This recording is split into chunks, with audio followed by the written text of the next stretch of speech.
wabarakatuh. Alhamdulillah wassalatu wassalamu ala sayyidina Rasulillah Muhammad bin Abdullah. Allahumma salli wa sallim ala sayyidina Muhammadin wa ala alihi wa sahbihi ajma'in, amma ba'd. Alhamdulillah, kita bersyukur kepada Allah Subhanahu wa ta'ala yang telah menghadirkan kita duduk sama rata, berdiri sama tinggi sesama umat baginda Nabi Muhammad sallallahu alaihi wa ala alihi wasallam bersama guru-guru kita, para masyayikh kita, para tokoh masyarakat yang hadir. Mudah-mudahan guru-guru kita seberatan panjang umur, sehat afiat. Terkhusus Mudirul Mahad Masdarul Khairat Ustadzunal Al-Mahbub Ustadz Hafi, kita doakan semoga beliau panjang umur, sehat afiat, dan segenap para guru yang hadir dan semua hadirin hadirat mudah-mudahan panjang umur, sehat afiat. Allah berikan kepada kita keselamatan, keberkahan fid dunia wal akhirah. Allah jadikan kita semua dan juga keluarga kita, anak keturunan kita menjadi hamba-hambanya Allah yang salihin salihat. Dan Allah Subhanahu wa ta'ala pulang dari sini ampunkan segala dosa-dosa kita, kabulkan segala hajat-hajat kita, dan pada akhirnya semoga Allah matikan kita dalam keadaan husnul khatimah bijahi walid Fatimah umnun bihusnil khatimah ya Allah biha ya Allah biha ya Allah bihusnil khatimah. Hadirin, ini malam pondok pesantren kita memperingati Isra wal Mi'raj baginda Nabi kita Muhammad sallallahu alaihi wa ala alihi wasallam. Kejadian yang luar biasa, begitu istimewa dan juga spesial di sisi baginda Nabi kita Muhammad sallallahu alaihi wa ala alihi wasallam. Subhanalladzi asra bi 'abdihi lailan minal masjidil haram ilal masjidil aqsa alladzi barakna haulahu linuriyahu min ayatina innahu huwas samiul basir. Maha suci Allah Subhanahu wa ta'ala yang telah memberangkatkan seorang hambanya. Subhanalladzi asra bi 'abdihi, hanyalah Nabi kita Muhammad sallallahu alaihi wa ala alihi wasallam yang diberangkatkan oleh Allah dengan perjalanan Isra dan Mi'raj yang belum pernah ditempuh perjalanan tersebut, baik sebelum ataupun sesudahnya, kecuali pada diri baginda Nabi Muhammad sallallahu alaihi wa ala alihi wasallam. Nabi Muhammad adalah seorang hambanya Allah, seorang yang luar biasa, begitu gigih dalam berdakwah, sabarnya, ikhlasnya, sungguh-sungguhnya, sampai Allah Subhanahu wa ta'ala memberangkatkannya untuk berjumpa dengannya dengan diperjalankannya Nabi perjalanan Isra dan Mi'raj. Sebelumnya luar biasa bagaimana dakwahnya baginda Nabi kita Muhammad sallallahu alaihi wa ala alihi wasallam yang ditempa dengan gangguan kufar Quraisy yang begitu jahat terhadapnya. Tapi Nabi enggak kecil hati, Nabi enggak putus asa. Dakwahnya Nabi optimis, enggak pesimis. Walaupun begitu banyak orang yang jahat kepadanya, tapi tidak mengecilkan semangat Nabi kita Muhammad sallallahu alaihi wa ala alihi wasallam. 3 tahun rahasia,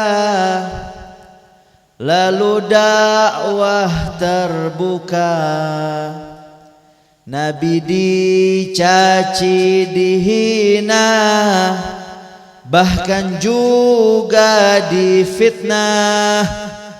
Umat Islam menderita, lapar haus dahaga, dikepung di kota Mekah 3 tahun lamanya.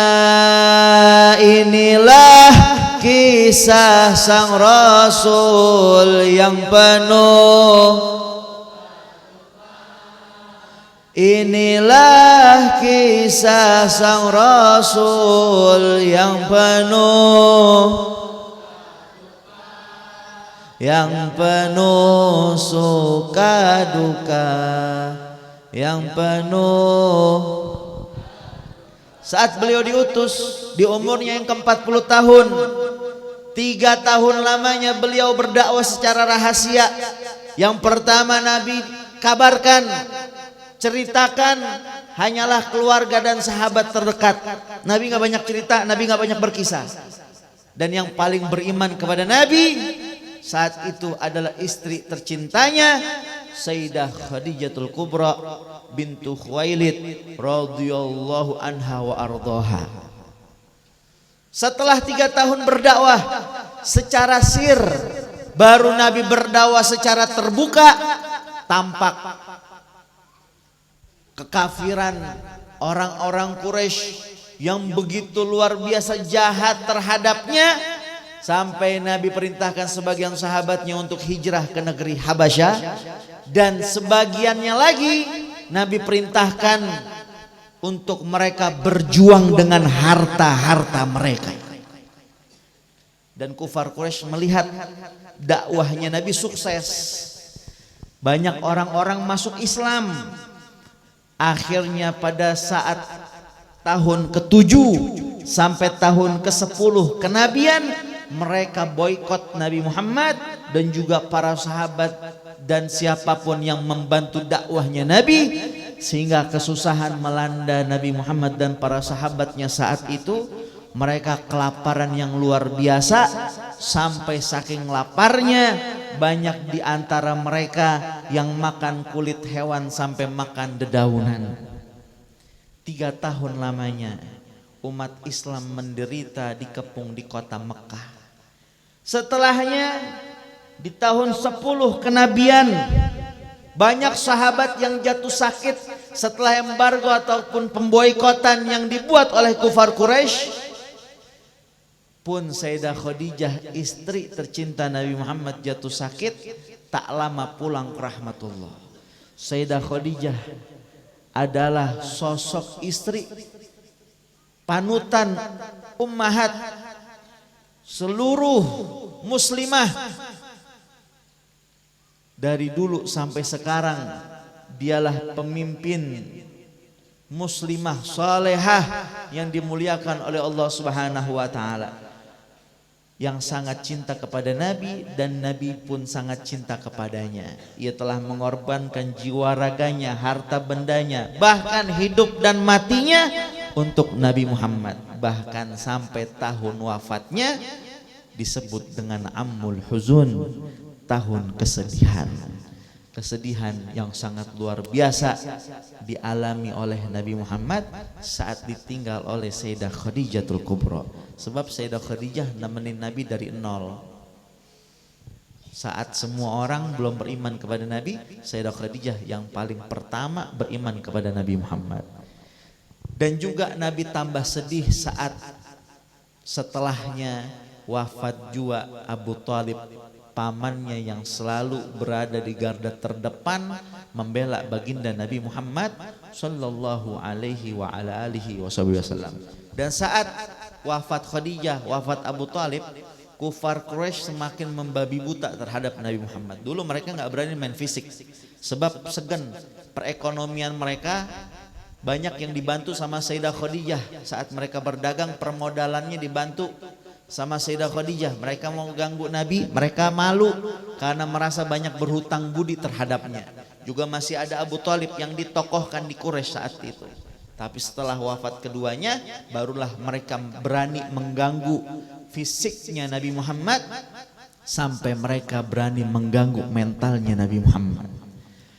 10 tahun risalah Khadijah tutup usia, dan pada tahun yang sama Abu Talib wafat jua. Sampai akhirnya Nabi memutuskan untuk hijrah ke Taif, berharap orang-orang Taif beriman kepadanya. Ternyata di balik layar Abu Jahal udah kirim utusan untuk menghasut orang-orang Taif agar mereka tidak beriman kepada Nabi Muhammad. Sehingga Nabi saat itu hijrah ke Taif ditemenin sama Zaid bin Harithah yang dari kecil tinggal sama Nabi, udah seperti anak angkatnya Nabi. Melihat tingkah laku orang-orang Taif yang begitu luar biasa jahatnya kepada Nabi. Nabi mau dibilang gila, Nabi mau dibilang majnun, Nabi mau dilempari batu, Nabi mau dikejar-kejar sama orang-orang Taif. Bahkan yang melakukan hal tersebut bukan hanya orang dewasa, anak-anak kecil pun melakukan hal demikian, hadirin. Sampai Nabi istirahat sejenak di suatu tempat, datang malaikat nawarin kepada Nabi untuk menghancurkan penduduk Taif seluruhnya. Tapi tawaran malaikat tersebut tidak diiyakan oleh Nabi Muhammad. Inni arju an yakhruja min aslabihim dzurriyyatan salihah. Innahum qaumun la ya'lamun. Wahai malaikat, sesungguhnya mereka kaum yang tidak mengetahui, dan aku berharap agar keluar dari tulang sulbi mereka anak keturunan yang soleh dan soleha. Yang jahat sama Nabi, yang mau ngebunuh Nabi, didoain sama Nabi saat itu. Karena Nabi memandang lebih jauh. Nabi memandang mereka dengan pandangan rahmat dan kasih sayangnya. Lihat hasil sabarnya Nabi, gigihnya Nabi, ikhlasnya Nabi saat berdakwah. Kaki yang saat itu disakiti, kaki yang saat itu dizalimi, kaki yang saat itu dilempari menjadi satu-satunya kaki yang diberangkatkan oleh Ilahi Rabbi, satu-satunya kaki yang di Isra dan di Mi'rajkan oleh Allah Subhanahu wa ta'ala. Lailan, di malam hari. Nabi Muhammad Isra Mi'raj di malam hari, dan Isra Mi'raj adalah perjalanannya Nabi berjumpa dengan Allah. Siapa yang punya hajat di antara kita semua punya hajat, doa kita macam-macam, keinginan kita macam-macam, cita-cita kita tinggi. Cuman penyakit kita atuh malas.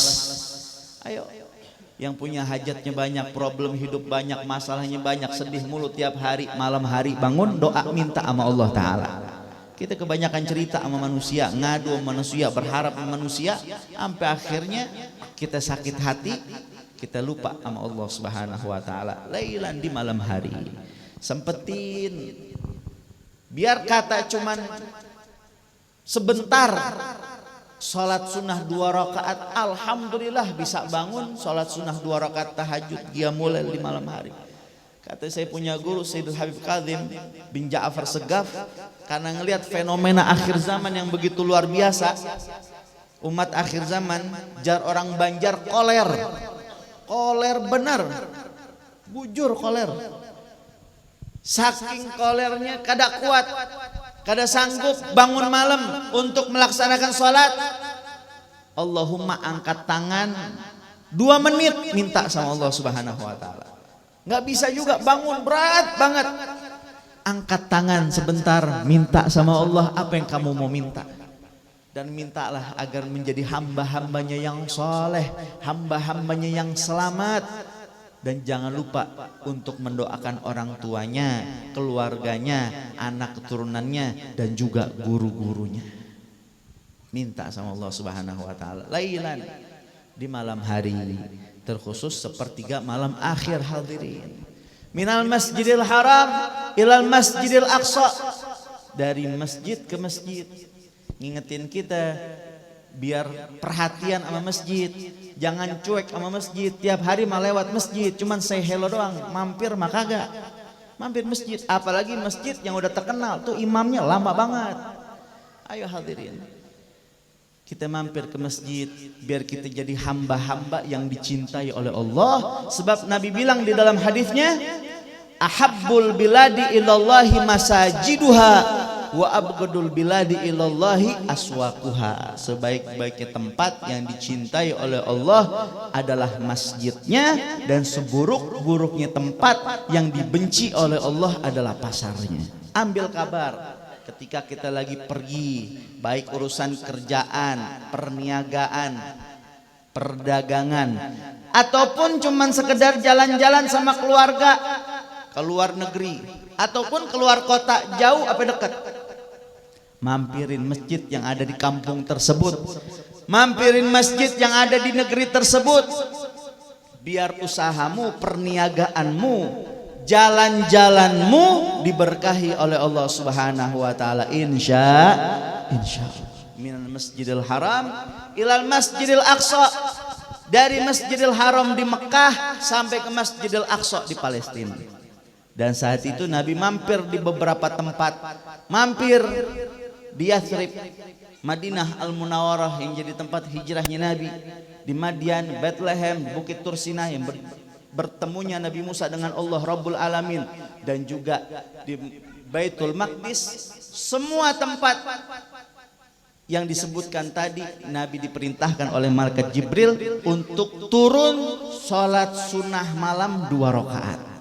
Seakan-akan saat itu diisyaratkan, bisyarah buat Nabi, kalau saya Nabi Muhammad bakal mendapatkan perintah sholat yang 5 waktu. Maka intisari daripada peringatan peristiwa Isra dan Mi'raj Nabi kita Muhammad adalah sholat. Kita jaga, kita punya sholat, Allah bakal jagain kita. Siapa orang yang sholatnya rapi, maka semua urusannya rapi, perekonomiannya rapi, rumah tangganya rapi. Siapa orang yang sholatnya berantakan, siap-siap semuanya berantakan, dunianya berantakan, akhiratnya berantakan. Dan kalau alhamdulillah Ustadz saya punya sholat udah rapi, nggak berani saya ninggalin sholat 5 waktu, nggak berani. Lebih maksimalkan lagi, lebih mantepin lagi sholatmu dengan semangat melaksanakan sholat berjamaah. Karena sholat berjamaah tafdulu bi sholatil fadhi bisab'a wa ishrina darajah. Sholat berjamaah lebih afdal daripada sholat sendirian, perbandingannya 27 derajat. Riwayat lain bilang 25 derajat, dan banyak riwayat-riwayat yang menjelaskan bahwasanya sholat berjamaah lebih afdal, unggul daripada sholat sendirian. Allahumma nggak sempat 5 waktu berjamaah, paling nggak ada 1-2 waktu. Dan kalau disuruh pilih yang paling bagus, ada sholat isya dan sholat subuh berjamaah. Siapa orang yang sholat isya berjamaah, faka'annama qama nisfal lail, seakan menghidupkan setengah malamnya. Dan siapa orang sholat subuh berjamaah, faka'annama qama lailah kullah, maka seakan-akan ia menghidupkan seluruh malamnya. Maka ayo hadirin, kita jaga, kita punya sholat. Sekolernya kita jangan sampai nggak sholat, sebungul-bungulnya kita jangan sampai nggak sholat, sebandel-bandelnya kita jangan sampai nggak sholat. Saya update status kemarin, orang yang paling bungul adalah orang yang udah miskin nggak mau sholat. Udah miskin nggak mau sholat, kan? Gimana? Usaha kita salah satunya dengan sholat. Allah bakal kasih jalan, nggak ada jalan buntu selagi kita masih hidup. Selagi matahari belum terbit sebelah barat, ruh belum sampai ke kerongkongan, masih ada kesempatan biar jadi hambanya yang lebih baik dari sebelumnya. Ayo hadirin, udah tahu kita susah di dunia, jangan bangga dengan kesusahan tersebut. Cukup kita jadi orang susah di dunia, jangan sampai kita jadi orang yang susah di akhirat. Apalagi sekarang kita di bulan Rajab yang Nabi ngajarin kita untuk berdoa, Allahumma barik lana fi Rajab wa Sya'ban wa ballighna Ramadan. Ya Allah, berkahi kami di bulan Rajab dan juga Sya'ban, sampai umur kami agar dapat berjumpa dengan bulan suci Ramadan. Allahumma barik lana, ya Allah berkahi kami. Arti daripada keberkahan sebagaimana kita tahu adalah ziyadatul khair, bertambahnya kebaikan. Minta biar ditambahin segala kebaikan. Dan Imam Ghazali ngingetin kita dalam kitabnya Bidayatul Hidayah tiap hari, biar kita introspeksi diri, biar kita mikir apa yang bisa kita lakukan kebaikan di hari tersebut, maka lakukanlah. Biar hari-hari kita, waktu kita diberkahi oleh Allah. Nabi berdoa biar waktunya hari-harinya di bulan Rajab diberkahi oleh Allah Subhanahu wa taala. Sebab banyak waktu kita tidak diberkahi oleh Allah karena kita tidak pergunakan waktu tersebut dengan hal-hal yang positif. Sering kita buang-buang waktu lewat begitu saja. Ingat, sebanyak apapun harta kita, setinggi apapun jabatan kita, nggak ada yang bisa ngulang waktu yang kemarin udah lewat. Nggak bisa kita ngebeli waktu kita. Kita bisa beli mobil, kita bisa beli tanah, tapi kita nggak bisa ngebeli waktu yang kemarin udah kita lewatin. Maka jangan disia-siakan waktu tersebut hadirin. Dan waktu yang udah lewat bakal jadi cerita. Kita berusaha agar waktu tersebut menjadi cerita yang baik di masa yang akan datang. Allahumma inna nas'aluka ilman nafi'an wa rizqan wasi'an wa amalan mutaqabbalan wa daman maghfuran ya arhamar rahimin ya muhawwilal ahwal hawil ahwalana wal muslimin ila ahsanil hal ya awalal awwalin wa ya akhiril akhirin wa ya dzal quwwatil matin wa ya rahimal masakin ya arhamar rahimin. Allahumma barik lana fi rajab wa sya'ban wa ballighna ramadan sinin ba'da sinin wa a'wam ba'da a'wam mujtami'ina la mutafarikin makbulin la matrudin bijahi sayyidil mursalin wa sallallahu ala sayyidina Muhammad wa ala alihi wa sahbihi wasallam walhamdulillahi rabbil. Saya minta maaf, saya minta ridha kalau ada salah-salah kata maupun perbuatan. Ikan sepat, ikan gabus. Jawab yang kompak. Nih kayaknya belum pada makan ini. Kelihatan nih muka-muka pentol. Ya, bayar apa namanya, tusuk 3 tusuk 10 bayar 3. Kalau ada orang makan pentol makannya 10 bayar 3, belum mati jangan dikuburin hadirin, belum mati jangan dikuburin. Ikan sepat, ikan gabus, makin cepat makin bagus. Kuntil anak makan mandai. Udah dulu, goodbye. Assalamualaikum warahmatullahi wabarakatuh. Assalamualaikum warahmatullahi wabarakatuh. Demikianlah tadi tausiah agama yang disampaikan oleh Al-Habib Syauqi Al-Habsi. Kita ucapkan jazakumullah khairul jazaa. Mudah-mudahan apa yang beliau